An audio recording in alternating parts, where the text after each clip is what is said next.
Good evening, ladies and gentlemen, and welcome to Heti TV's foreign language news broadcast. My name is Peter Gardosh, and first for the news in English.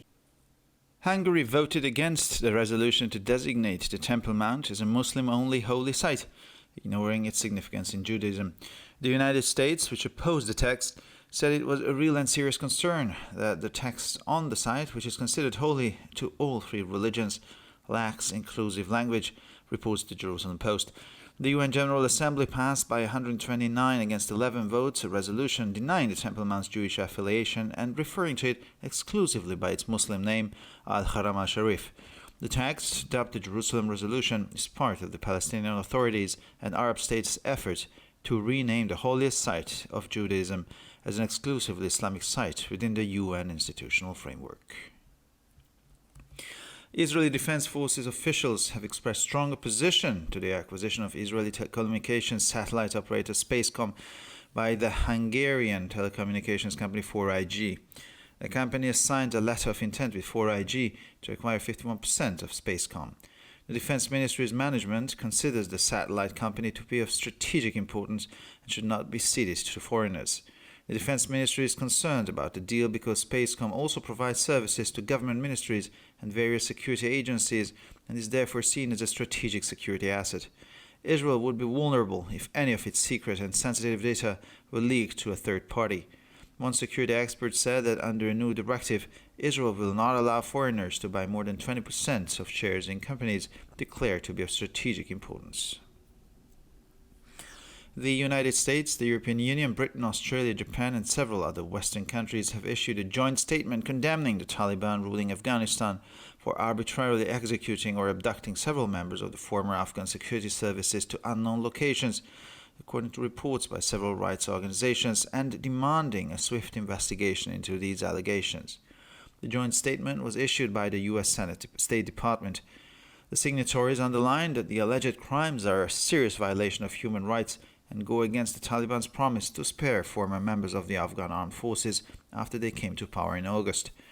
According to a human rights report earlier this week, the Taliban have so far executed or disappeared 47 former members of the Afghan army, police, and intelligence services. Western countries say that these cases should be investigated immediately and transparently, the findings made public, and those responsible brought to justice. Germany's new government, the coalition of the German Social Democratic Party or SPD, the Greens and the Liberal Free Democratic Party or FDP, led by Olaf Scholz, was formed in Berlin on Wednesday. Olaf Scholz was elected Chancellor by the Bundestag early on Wednesday morning. The politician then received his credentials from Federal President Frank-Walter Steinmeier and took his oath of office in the parliament. He omitted the optional phrase, "God help me," from the text of his oath. After Scholz, the members of the government received their credentials from the head of state, who was received by Agriculture Minister Cem Özdemir on a bicycle and took the ministerial oath in parliament. Olaf Scholz's government has 16 ministers, 8 women and 8 men. The SPD has 7 ministers, the Greens 5 and the FDP 4. Two 23-year-old men have been prosecuted in France for planning a jihadist-inspired knife attack around Christmas, judicial sources confirmed to Le Parisien newspaper. One of the suspects was arrested by the French Secret Services on the 29th of November in Millau, near Paris, and the other in Pec, after receiving information that the two men were preparing an imminent attack. Both men were prosecuted on suspicion of a terrorist conspiracy. The online meeting between U.S. President Joe Biden and Russian President Vladimir Putin allowed for a de-escalation of tensions and served as a deterrent, said Ukrainian Foreign Minister Dmytro Kuleba, commenting on the virtual summit. The contact itself serves as a means of deterrence and de-escalation. We appreciate the key diplomatic role of the United States in the efforts to persuade Russia to return to negotiations, he said. He expressed his conviction that Putin had received very clear and strong signals about the escalation that Russia is pursuing along the Ukrainian border and in the region as a whole. He stressed that now, with Russia not showing any constructiveness, the main priority is to develop comprehensive and effective deterrent packages to prevent a military escalation. Both the lower and upper houses of the Chilean parliament have passed a same-sex marriage bill by large majorities. An earlier version of the document had also received the green light from both chambers of parliament in mid-November, but the Senate had asked the parliamentary committee working on the proposal for clarifications. The finalized draft was finally voted by the Chilean parliament on Tuesday. The new law will enter into force next year, 90 days after the departure of conservative President Sebastián Piñera in March. After that, homosexual couples will be able to marry and adopt children. By allowing gay marriage, the South American country will join the approximately 30 countries in the world that allow same-sex marriage. And finally, for the weather, another Mediterranean cyclone will hit the country this weekend. This means that we can expect mainly cloudy weather again. The typical average temperatures will range between minus 8 and minus 4 degrees Celsius in the morning, and between freezing point and plus 6 degrees Celsius in the afternoon hours. For further information, please visit our websites at www.hettytv.com or breuerpress.com. So much for the news in English, and now we continue with the news in German.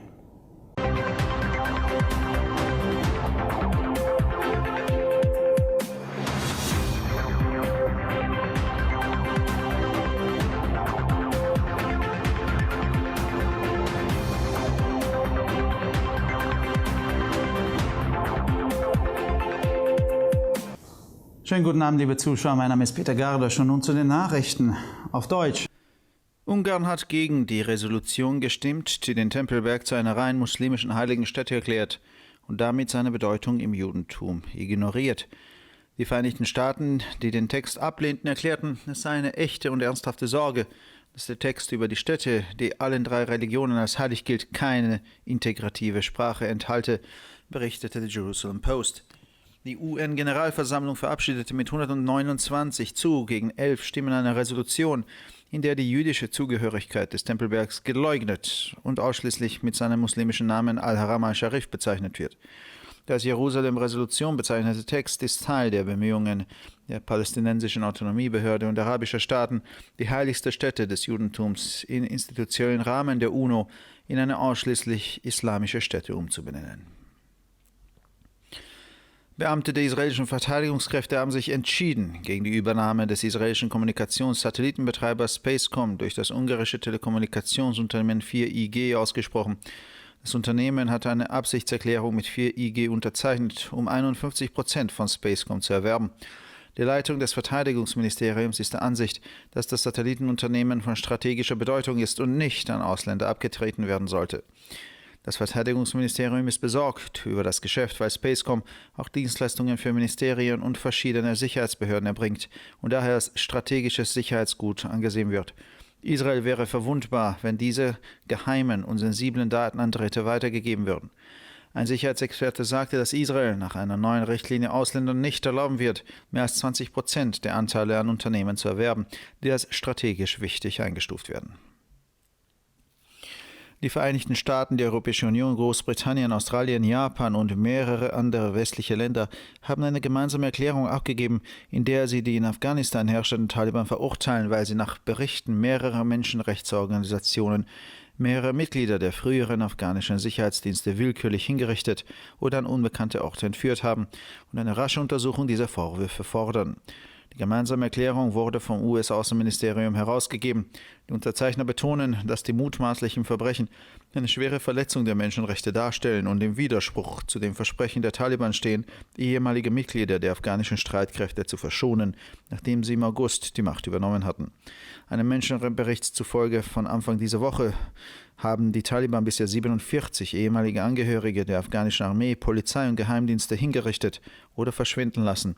Die westlichen Länder fordern, dass diese Fälle unverzüglich und transparent untersucht, die Ergebnisse veröffentlicht und die Verantwortlichen vor Gericht gestellt werden. Die neue deutsche Regierung, eine Koalition aus SPD, Grünen und FDP unter der Führung von Olaf Scholz, hat sich am Mittwoch in Berlin konstituiert. Olaf Scholz wurde am frühen Mittwochmorgen vom Bundestag zum Bundeskanzler gewählt. Anschließend nahm der Politiker sein Beglaubigungsschreiben von Bundespräsident Frank-Walter Steinmeier entgegen und legte im Parlament seinen Amtseid ab. Den optionalen Satz „Gott stehe bei mir" ließ er im Text seines Eides weg. Nach Scholz erhielten die Mitglieder der Regierung ihre Beglaubigungsschreiben vom Staatsoberhaupt, das von Landwirtschaftsminister Cem Özdemir auf einem Fahrrad empfangen wurde, und legten den Ministereid im Parlament ab. Der Regierung von Olaf Scholz gehören 16 Minister an, 8 Frauen und 8 Männer. Die SPD stellt 7 Minister, die Grünen 5 und die FPD 4. Zwei 23-jährige Männer sind in Frankreich wegen der Planung eines dschihadistisch inspirierten Messerangriffs um Weihnachten herum angeklagt worden, bestätigten Justizquellen gegenüber der Zeitung Le Parisien. Einer der Verdächtigen wurde vom französischen Geheimdienst am 29. November in Meaux bei Paris festgenommen, der andere in Pec, nachdem er Informationen erhalten hatte, dass die beiden Männer einen bevorstehenden Anschlag vorbereiten würden. Beide Männer wurden wegen des Verdachts der terroristischen Verschwörung angeklagt. Das Online-Treffen zwischen US-Präsident Joe Biden und dem russischen Präsidenten Wladimir Putin ermöglichte eine Deeskalation der Spannungen und diente der Abschreckung, so der ukrainische Außenminister Dmytro Kuleba in seinem Kommentar zu dem virtuellen Gipfel. Der Kontakt selbst dient der Abschreckung und Deeskalation. Wir schätzen die wichtige diplomatische Rolle der Vereinigten Staaten bei den Bemühungen, Russland zu einer Rückkehr zu Verhandlungen zu bewegen, sagte er. Er gab seine Überzeugung Ausdruck, dass Putin sehr klare und starke Signale über die Eskalation, die Russland entlang der ukrainischen Grenze und in der gesamten Region betreibt, erhalten habe. Er betonte, dass jetzt, da Russland keinerlei Konstruktivität zeigt, die Entwicklung eines umfassenden und wirksamen Abschreckungspakets zur Verhinderung einer militärischen Eskalation oberste Priorität habe. Sowohl das Unter- als auch das Oberhaus des chilenischen Parlaments haben das Gesetz zur gleichgeschlechtlichen Ehe mit großer Mehrheit verabschiedet. Eine frühere Version des Dokuments hatte Mitte November ebenfalls grünes Licht von beiden Kammern des Parlaments erhalten, aber der Senat hatte den Parlamentarischen Ausschuss, der den Vorschlag ausarbeitete, um Klarstellungen gebeten. Der endgültige Entwurf wurde schließlich am Dienstag vom chilenischen Parlament verabschiedet. Das neue Gesetz wird nächstes Jahr in Kraft treten, 90 Tage nach dem Abgang des konservativen Präsidenten Sebastián Piñera im März. Danach werden homosexuelle Paare heiraten und Kinder adoptieren können. Mit der Zulassung der Homo-Ehe schließt sich das südamerikanische Land den rund 30 Ländern der Welt an, die ebenfalls gleichgeschlechtlichen Ehen zulassen. Und schließlich zum Wetter. An diesem Wochenende wird ein weiterer Mittelmeerzyklon das Land treffen. Das bedeutet, dass wir wieder überwiegend bewölktes Wetter erwarten können. Die typischen Durchschnittstemperaturen werden zwischen -8 und -4 Grad am Morgen und zwischen 0 und +6 Grad am Nachmittag liegen.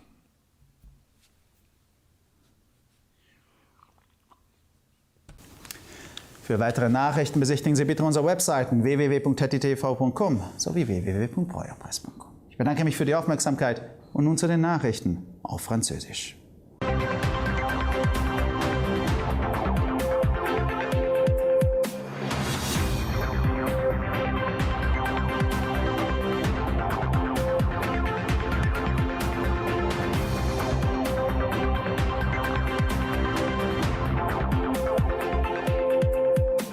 Bonjour à tous et bienvenue à ITV. Je m'appelle Peter Gardosh et ce sont les titres en français.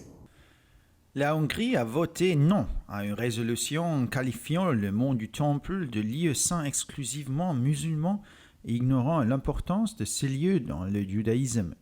Les États-Unis, qui se sont opposés au texte, ont indiqué que le fait qu'un texte sur un lieu pour 3 religions manque d'un langage inclusif était réellement très préoccupant, a rapporté le Jerusalem Post.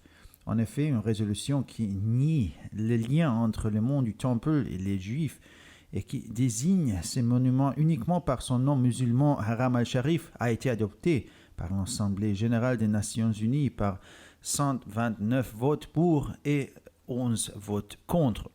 Le texte appelé Résolution de Jérusalem fait partie des efforts de l'autorité palestinienne et des États arabes pour renommer le site le plus sacré du judaïsme exclusivement un site islamique au sein du système institutionnel de l'ONU.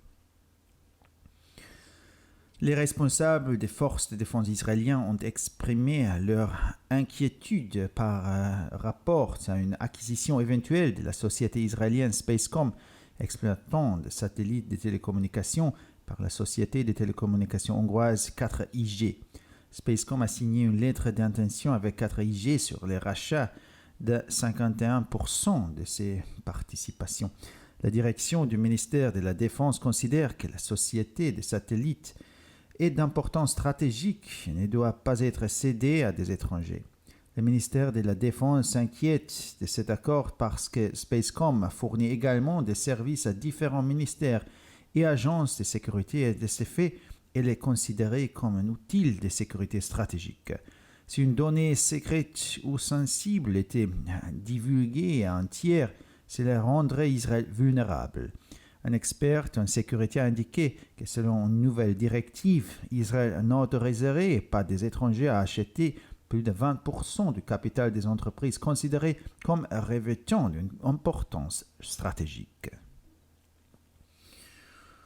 Dans leur déclaration conjointe, les États-Unis, l'Union européenne, la Grande-Bretagne, l'Australie, le Japon et plusieurs autres pays occidentaux ont condamné les talibans qui contrôlent l'Afghanistan après la publication des rapports de plusieurs organismes de protection des droits de l'homme indiquant que plusieurs membres d'anciens services de sécurité afghans ont été arbitrairement exécutés ou emmenés des forces vers des destinations inconnues et exigent une enquête rapide sur ces cas présumés. La déclaration conjointe a été émise par le département d'État américain. Les signataires soulignent que les crimes allégués constituent une grave violation des droits de l'homme et vont à l'encontre de ce que les talibans avaient promis après leur arrivée au pouvoir en août, notamment d'épargner la vie des anciens membres des forces armées afghanes. Selon un rapport sur les droits de l'homme publié au début de cette semaine, les talibans ont exécuté ou ont fait disparaître jusqu'à présent 47 anciens membres de l'armée ou des services de police et de renseignement afghans. Selon les pays occidentaux, ce cas devrait faire l'objet d'enquêtes immédiates et transparentes. Les résultats devraient être rendus publics et les responsables devraient être traduits en justice.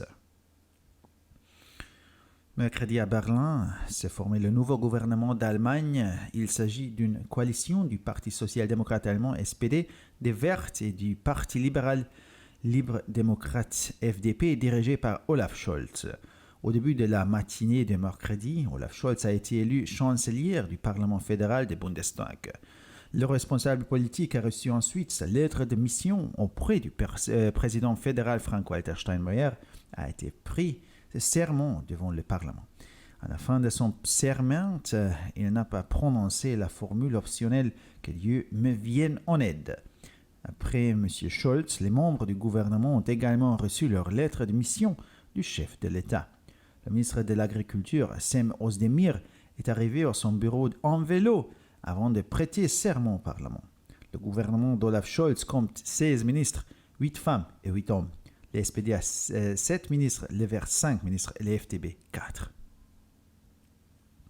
En France, les informations du quotidien Le Parisien selon lesquelles un procès a été lancé contre 2 hommes de 23 ans pour avoir planifié une attaque au couteau d'inspiration djihadiste aux alentours de Noël ont été confirmées par des sources judiciaires. L'un des suspects a été arrêté par les services secrets français à Meaux, près de Paris, l'autre à Pec le 29 novembre. Les services secrets ont été informés que les 2 hommes se préparaient à une attaque immédiate. Tous 2 ont été poursuivis pour suspicion d'actes de terrorisme. Selon les commentaires du ministre ukrainien des Affaires étrangères Dmytro Kuleba, la visioconférence entre le président américain Joe Biden et le président russe Vladimir Poutine a permis d'apaiser les tensions et a également servi de moyen de dissuasion. Le dialogue en lui-même sert à la fois de dissuasion et de désescalade. Nous saluons l'engagement diplomatique crucial des États-Unis dans les efforts pour ramener la Russie à la table des négociations, a indiqué le ministre. Il a exprimé sa conviction selon laquelle le président Poutine avait reçu des signaux très clairs et forts sur l'escalade que la Russie poursuit de long de la frontière ukrainienne et dans l'ensemble de la région. Il a souligné que maintenant, comme la Russie ne faisait preuve d'aucune attitude constructive, la principale priorité était de développer un dispositif de dissuasion complet et efficace pour empêcher l'escalade militaire. Les chambres basses et hautes du Parlement chilien ont adopté à une large majorité un projet de loi sur le mariage homosexuel. Une version antérieure du document avait également reçu le feu vert dans 2 chambres du Parlement à la mi-novembre, mais le Sénat avait demandé des éclaircissements à la commission parlementaire travaillant sur la proposition. En définitive, le projet a été voté par le Parlement chilien mardi. La nouvelle loi entrera en vigueur l'année prochaine, 90 jours après le départ du président conservateur Sebastián Piñera en mars de l'année dernière. Les couples homosexuels pourront alors se marier et adopter les enfants. En autorisant le mariage homosexuel, le pays d'Amérique du Sud se joint à la trentaine de pays dans le monde où le mariage homosexuel est autorisé. Et finalement, pour le météo, pendant le week-end, une nouvelle dépression d'origine méditerranée pourrait atteindre notre pays. Elle apportera un temps nuageux. Les températures moyennes évolueront entre moins 8 et moins 4 degrés le matin et entre 0 et 6 degrés dans l'après-midi. Pour encore plus d'actualités, visitez nos sites internet ittv.com et broyapresse.com. Merci de votre attention et maintenant, les nouvelles en espagnol.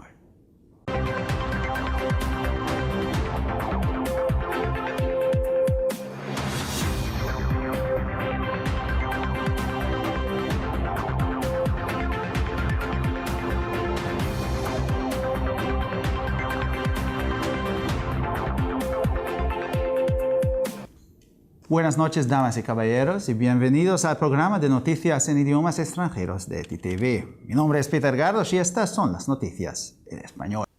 Hungría votó en contra de la resolución para designar el Monte del Templo como lugar sagrado exclusivamente para los musulmanes, ignorando su importancia en el judaísmo. Estados Unidos, que se opuso al texto, argumentó que era una preocupación real y seria que el texto sobre el lugar considerado sagrado para las tres religiones carece de lenguaje inclusivo, informa el Jerusalem Post. La Asamblea General de la ONU aprobó por 129 a 11 votos una resolución que niega la afiliación judía en Monte del Templo y se refiere a él exclusivamente por su nombre musulmán al-Haram al-Sharif. El texto, denominado Resolución de Jerusalén, forma parte de los esfuerzos de la Autoridad Palestina y de los Estados Árabes por rebautizar el lugar más sagrado del judaísmo como sitio exclusivamente islámico en el marco institucional de la ONU. Funcionarios de las Fuerzas de Defensa de Israel han expresado su firme oposición a la adquisición del operador israelí de satélites de comunicaciones Spacecom por parte de la empresa húngara de telecomunicaciones 4IG. La empresa firmó una carta de intenciones con 4IG para vender el 51% de Spacecom. La dirección del Ministerio de Defensa considera que la empresa de satélites tiene una importancia estratégica y no debe ser cedida a extranjeros. El Ministerio de Defensa está preocupado por el acuerdo porque Spacecom también proporciona servicios a los ministerios de gobierno y a varias agencias de seguridad, por lo que se considera un activo estratégico de seguridad. Israel sería vulnerable si alguno de estos datos secretos y sensibles se filtrara a un tercero. Un experto en seguridad dijo que, en virtud de una nueva directiva, Israel no permitirá a los extranjeros comprar más de 20% de las acciones de empresas declaradas de importancia estratégica. Los Estados Unidos, la Unión Europea, Gran Bretaña, Australia, Japón y varios otros países occidentales emitieron una declaración conjunta en la que condenaban a los talibanes que gobiernan Afganistán por ejecuciones sumarias y desapariciones forzadas, según lo documentado por varias organizaciones de derechos, y exigen una rápida investigación de estos casos denunciados. La declaración conjunta fue emitida por el Departamento de Estado estadounidense. Los firmantes subrayan que los presuntos delitos constituyen una grave violación de los derechos humanos y contradicen la amnistía anunciada a los antiguos miembros de las Fuerzas Armadas afganas por los talibanes tras su llegada al poder en agosto. Según un informe de derechos humanos de esta semana, los talibanes han ejecutado o desaparecido hasta ahora a 47 antiguos miembros del ejército, la policía y los servicios de inteligencia afganos. Los países occidentales afirman que estos casos deben ser investigados de forma inmediata y transparente. Los resultados deben hacerse públicos y los responsables deben ser llevados ante la justicia. El miércoles se forma en Berlín el nuevo gobierno de Alemania, una coalición del Partido Socialdemócrata Alemán SPD, los Verdes y el Partido Liberal Democrático FDP, dirigido por Olaf Scholz. Olaf Scholz fue elegido canciller por el Bundestag a primera hora de la mañana del miércoles. El político recibió sus credenciales de manos del presidente federal Frank-Walter Steinmeier, luego juró su cargo en el Parlamento. omitió la frase opcional que Dios me ayude del texto de su juramento. Después de Scholz, los miembros del gobierno también recibieron sus credenciales de manos del jefe de Estado y prestaron el juramento ministerial en el Parlamento. El ministro de Agricultura, Sem Özdemir, llegó a la oficina del jefe del Estado en una bicicleta. El gobierno de Olaf Scholz cuenta con 16 ministros, 8 mujeres y 8 hombres. El SPD tiene 7 ministros, los Verdes 5 y el FDP 4. Dos hombres de 23 años han sido procesados en Francia por planear un ataque con cuchillos de inspiración yihadista en torno a la Navidad, según han confirmado fuentes judiciales al diario Le Parisien. Los servicios secretos franceses detuvieron a uno de los sospechosos el 29 de noviembre en Meaux, cerca de París, y al otro en Pec, tras recibir información de que los dos hombres estaban preparando un ataque inminente. Ambos hombres fueron procesados como sospechosos de conspiración terrorista. El encuentro en línea entre el presidente de Estados Unidos, Joe Biden, y el presidente de Rusia, Vladimir Putin, permitió rebajar las tensiones y sirvió de elemento disuasorio, declaró el ministro de Asuntos Exteriores ucraniano, Dmytro Kuleba, al comentar a la cumbre virtual. El contacto en sí mismo sirve como medio de disuasión y desescalada. Apreciamos el papel diplomático clave de Estados Unidos en los esfuerzos por persuadir a Rusia de que vuelva a las negociaciones, dijo. Expresó su convicción de que Putin había recibido señales muy claras y fuertes sobre la escalada de Rusia está llevando a cabo a lo largo de la frontera ucraniana y en el conjunto de la región.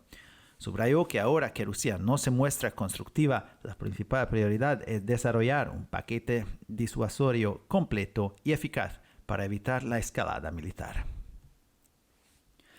Tanto la Cámara Baja como la Cámara Alta del Parlamento de Chile aprobó por amplia mayoría el proyecto de ley de matrimonio entre personas del mismo sexo.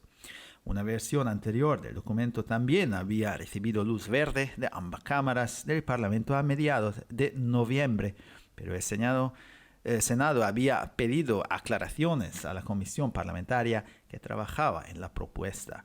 El martes, el Parlamento chileno votó finalmente el proyecto definitivo. La nueva ley entrará en vigor el próximo año, 90 días después de la salida del presidente conservador Sebastián Piñera en marzo. A partir de entonces, las parejas homosexuales podrán casarse y adoptar niños. Al permitir el matrimonio gay, el país sudamericano se unirá a los aproximadamente 30 países del mundo que también permiten el matrimonio entre personas del mismo sexo. Y finalmente, por el tiempo, otro ciclón mediterráneo azotará el país este fin de semana. Esto significa que podemos esperar de nuevo un tiempo principalmente nublado. La temperatura media será en general de entre menos 8 y menos 4 grados por la mañana y entre 0 y 6 grados por la tarde.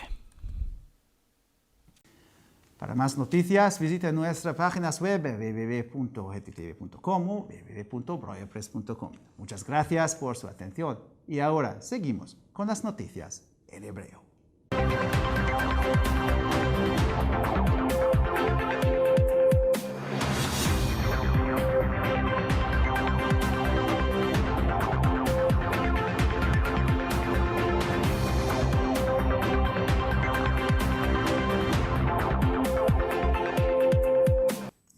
שלום וערב טוב, כאן ציפי בוכמן וילדבאום עם החדשות בעברית. הונגריה הצביעה נגד ההחלטה הקובעת שהר הבית הוא אתר קדוש מוסלמי בלבד, ומתעלמת מחשיבות המקום ליהדות. ארצות הברית שהתנגדה לטקסט אמרה כי מדובר בחשש אמיתי ורציני, שהטקסט על מקום שנחשב קדוש לשלוש הדתות חסר שפה מכילה, כך דיווח הג'רוזלם פוסט. העצרת הכללית של האו"ם קיבלה את ההחלטה ברוב של 129 בעד ו11 קולות נגד, ששוללת את הקשר היהודי להר הבית וקוראת לו אל-חרם א-שריף בשמו המוסלמי בלבד. הטקסט המכונה החלטת ירושלים הוא חלק מהמאמצים של הרשות הפלסטינית ושל מדינות ערב לשנות את שם האתר הקדוש ביותר ליהדות באופן בלעדי לאתר אסלאמי במערכת המוסדית של האו"ם. צה"ל הביע התנגדות נחרצת לרכישת חברת ספייסקום הישראלית שמתפעלת לווייני תקשורת על ידי חברת התקשורת ההונגרית 4IG. חברת ספייסקום חתמה על מכתב כוונות לרכישת 51% מהחברה עם 4IG. הנהגת משרד הביטחון רואה בחברת הלוויין חשיבות אסטרטגית ואין להעבירה לזרים. משרד ההגנה מודאג מהעסקה מכיוון שספייסקום מספקת שירותים גם למשרדי ממשלה וסוכנות ביטחון שונות ולכן נתפסת ככלי הבטחה אסטרטגי. הדבר יהפוך את ישראל לפגיעה אם כל הנתונים הסודיים והרגישים הללו יודלפו לצד שלישי. מומחה ביטחון אחד אמר כי הנחיה חדשה לא תאפשר לישראל לאפשר לזרים לקנות יותר מ-20% ממניות חברות שהוכרזו כבעלות חשיבות אסטרטגית. ארצות הברית, האיחוד האירופי, בריטניה, אוסטרליה, יפן ועוד מספר מדינות מערביות גינו במשותף את הטליבן השולט באפגניסטן על כך שדיווחו שכמה מחברי שירותי הביטחון האפגנים לשעבר הוצאו להורג באופן שרירותי או נלקחו למקומות לא ידועים ודורשות חקירה מהירה של מקרים אלה. ההצהרה המשותפת פורסמה על ידי משרד החוץ האמריקאי. החותמים מדגישים כי הפשעים לכאורה הם הפרה חמורה של זכויות אדם ועומדים בניגוד למה שהטליבן הבטיח לאחר עלייתו לשלטון באוגוסט. לחוס על חברים לשעבר בכוחות המזוינים של אפגניסטן. לפי דוח זכויות אדם שפורסם מוקדם יותר השבוע, הטליבן הוציא להורג 47 חברים לשעבר בצבא אפגניסטן או במשטרה ובשירותי המודיעין עד כה. לטענת מדינות המערב, מקרים אלו צריכים להיחקר באופן מיידי ושקוף. צריך לפרסם את התוצאות ולהעמיד לדין את האחרים. קואליציית המפלגה הסוציאל דמוקרטית הגרמנית SPD, הירוקים והמפלגה הדמוקרטית הליברלית החופשית FDP בראשות אולף שולץ הוקמה בברלין ביום רביעי. אולף שולץ נבחר לקנצלר של הפרלמנט הפדרלי בונדסטאג מוקדם יותר ביום רביעי. לאחר מכן קיבל הפוליטיקאי את אישוריו מהנשיא הפדרלי פרנק וולטר שטיינמאייר ונשבע בפרלמנט. הוא השמיט מנוסח שבועתו את החלק האופציונלי שאלוהים יעזור לי. אחרי שולץ גם חברי הממשלה קיבלו את תעודה מהנשיא, שאל משרדו הגיע שר החקלאות שם אוזמיר על אופניים ולאחר מכן נשבע כנשיא הממשלה. ממשלתו של אולף שולץ מונה 16 שרים, 8 נשים ו8 גברים. ל-SPD יש 7, לירוקים 5 ולמפלגת ה-FDP 4 שרים. ההליכים נפתחו בצרפת נגד 2 גברים בני 23 שתכננו פיגוע חבלה עם סכינים בהשראת הג'יהאד בסביבות חג המולד. כך אישרו מקורות משפטיים בעיתון לה פריזיאן. אחד החשודים נעצר על ידי השירותים החשאיים הצרפתיים במאו ליד פריז והשני בפק ב-29 בנובמבר לאחר שקיבלו מידע לפיו 2 הגברים מתכוננים למתקפה מיידית. שניהם הועמדו לדין בחשד לפשע טרור. הפגישה המקוונת בין נשיא ארצות הברית ג'ו ביידן לנשיא רוסיה ולדימיר פוטין אפשרה להפיג את המתיחות ולפעול כגורם מרתיע. כך הגיב שר החוץ האוקראיני דמיטרו קולבה על הפסגה הווירטואלית. המגע עצמו משמש כאמצעי הרתעה והקלה נגד הסלמה. אנו מעריכים את תפקידה הדיפלומטי המרכזי של ארצות הברית במאמציה לשכנע את רוסיה לחזור לשולחן המשא ומתן. כך אמר, הוא הביע את אמונתו כי פוטין קיבל אותות ברורים וחזקים מאוד לגבי ההסלמה שרוסיה דוחפת על הגבול האוקראיני ובאזור כולו.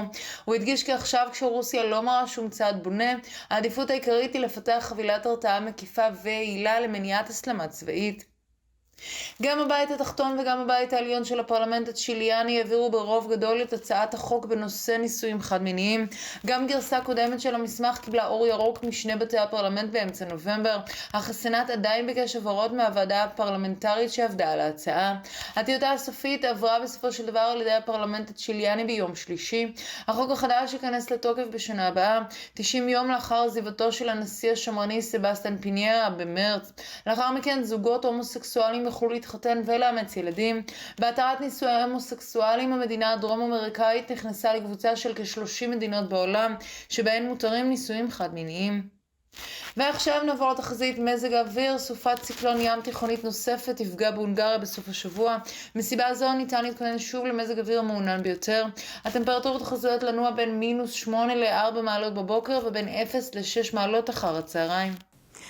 לחדשות נוספות, אנא בקרו באתרי האינטרנט שלנו, etitv.com או broyerpress.com. עד כאן החדשות, תודה שהייתם איתנו ושיהיה המשך ערב נעים ושבת שלום.